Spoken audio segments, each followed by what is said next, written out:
আপনি যেটি বললেন যে মানুষ সহজাতভাবেই ভুল করবে, আমরা ভুল করব, কিন্তু এখন ওই যে বললেন তাকওয়া, আল্লাহ ভিত্তি, যে আমার ভিতরে ভুল করতে করতে এমন অবস্থায় না পৌঁছে যাই যে আমার ভয় চলে যায়, যে এটি হচ্ছে ভয়াবহ ব্যাপার, যে আমি অন্যায় করতে করতে পাপ করতে করতে পাপকে আর পাপই মনে করছি না, এটি হচ্ছে ভয়াবহ। কিন্তু আমি পাপ করছি এবং আমি ভীত হচ্ছি, আমি আমার অন্তর কেঁপে যাচ্ছে, আমি কান্নাকাটি শুরু করে দিচ্ছি, সেটা নিভৃতে হোক আর যেভাবেই হোক, আমি পেরেশানির মধ্যে পড়ে যাচ্ছি ভুল করার পর। এটি হচ্ছে গিয়ে আল্লাহ তাআলা পছন্দ করেন। কাজেই সেই পদ্ধতি খুব সহজ এটা, কারণ তওবা শব্দের অর্থ হচ্ছে ফিরে আসা, প্রত্যাবর্তন করা, মানে আমি আল্লাহ তাআলার কাছে ফিরে আসতে চাই। আমি যতক্ষণ এটা করতে থাকবো, আমি যতক্ষণ অনুতাপ বোধ করব, ততক্ষণ আল্লাহ সুবহানাহু ওয়া তাআলা আমাকে মাফ করে দিবেন।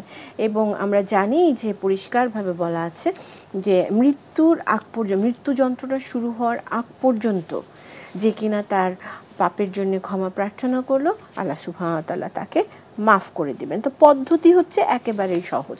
আর হচ্ছে আমি যে ভুলগুলো করেছি আমি এটা করব না, দৃঢ় প্রতিজ্ঞ হয়ে সেটাকে ছেড়ে দেওয়া আল্লাহর সন্তুষ্টির জন্য, আল্লাহ তাআলার ভালোবাসার জন্য। আমি এটি যত সমাজের চাপ হোক, আমাকে কে কি বলবে, আমি এইভাবে চলছি, আমি যদি এখন অন্যরকম চলা শুরু করি, আমাকে সবাই মানে লজ্জা দিবে, এই করবে ওই করবে, আমি একটা জীবন ব্যবস্থায় পরিচালিত করছি, আমার একটি লাইফস্টাইল আছে, এখন আমার আল্লাহর পথে চলতে গেলে সব কিছু দেখা যাচ্ছে আপসাইড ডাউন করে ফেলতে হচ্ছে, তাহলে কি আমি আপসাইড ডাউন করবো না?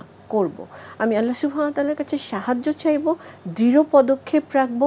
আপনি যখন প্রতিজ্ঞা দৃঢ়ভাবে আমরা করতে পারবো, আল্লাহ সাহায্য দেওয়ার জন্য তো তিনি প্রস্তুত, কিন্তু বলেছেন আমি তোমাকে সাহায্য করব। আর হচ্ছে যে আমরা দুশ্চিন্তা করব না, মানে বেশি বেশি করে যে আমার সব ভুল হয়েছে এখন আর উপায় নাই, এটা কিন্তু শয়তানের প্ররোচনা। সে সবসময় বলে তোমার এত ভুল, তুমি কোথা থেকে মাফ পাবে না, কাজে তুমি ভুল করতে থাকো, তোমার মানে পরজীবন তো তোমার গেছে, তো এই জীবনে তুমি অন্তত আনন্দ পেয়ে নাও। এটা বড় ধরনের ওয়াসওয়াসা। তো আল্লাহ সুবহানাহু ওয়া তাআলা সেটাও বলেছেন যে দুশ্চিন্তা করো না, তুমি সঠিক পথে চলে আসো। তো এখানে কিভাবে আমরা তাহলে তওবা করতে পারি? সূরাতে আছে অনেক, সূরাতে অনেক কথা আছে, তার মধ্যে যেমন একটি হচ্ছে আল্লাহর নিকট অতি ঘন ঘন ক্ষমা প্রার্থনা করব, এবং তাহলে আমরা সেই কাজের ফল পাবো। কি কাজ? ক্ষমা প্রার্থনা কি পাবো? আমরা মনের শান্তি পাবো, মন শান্ত হয়ে আসবে, হালাল রিজিক হবে, ধার্মিক সন্তান সন্ততি হবে, প্রচুর বৃষ্টিপাত হবে। বৃষ্টিপাতের জন্য আমরা কিন্তু জানি যে এটি একটি দুশ্চিন্তার বিষয়, যখন চারিদিকে খরা হয়ে যায়। তো এই বিষয়গুলো আল্লাহ তাআলা আমাদেরকে দান করবেন।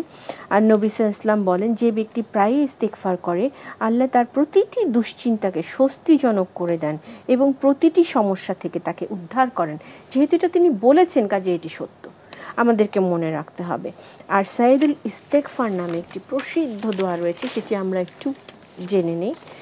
সেখানে আল্লাহ আমাদেরকে এভাবে বলতে বলা হয়েছে, হে আল্লাহ, আপনি আমার প্রভু, আপনি ছাড়া কোনো ইলাহ নেই এবং আমি আপনার বান্দা। আমি যথাসম্ভব আপনার অঙ্গীকার ও প্রতিশ্রুতির উপর আছি।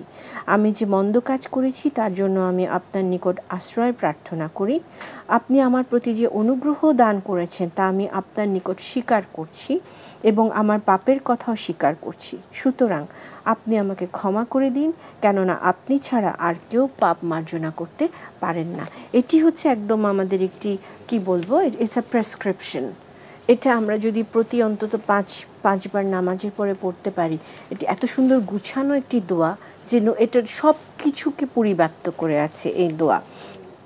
তাহলে আমাদের কাজ হচ্ছে আল্লাহ তাআলাকে আমরা মনে করব, তিনি আমাদেরকে মনে করবেন। এটি তার অবশ্যই এটি তার প্রতিশ্রুতি আমাদের প্রতি।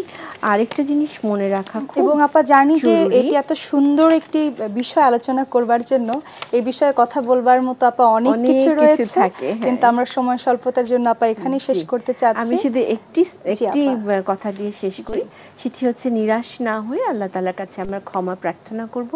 কারোর প্রতি যদি আমরা অন্যায় করে ফেলি, কোনো ব্যক্তির প্রতি, কোনো প্রাণীর প্রতি, আমরা যদি একজন মানুষের প্রতি অন্যায় করি, আমরা সাথে সাথে তার কাছে তার বংশ পরিচয় কি, সে আমার চেয়ে উঁচু না নিচু, এগুলো আমার দেখার দরকার নেই। আমরা তার হাত দুটো ধরে বলতেই পারি যে তুমি আমার কাজে কষ্ট পেয়ে থাকলে, কথায় কষ্ট পেয়ে থাকলে তুমি আমাকে মাফ করে দাও। এটা আমাদের আখিরাতের জন্য অনেক বড় পাথেয়।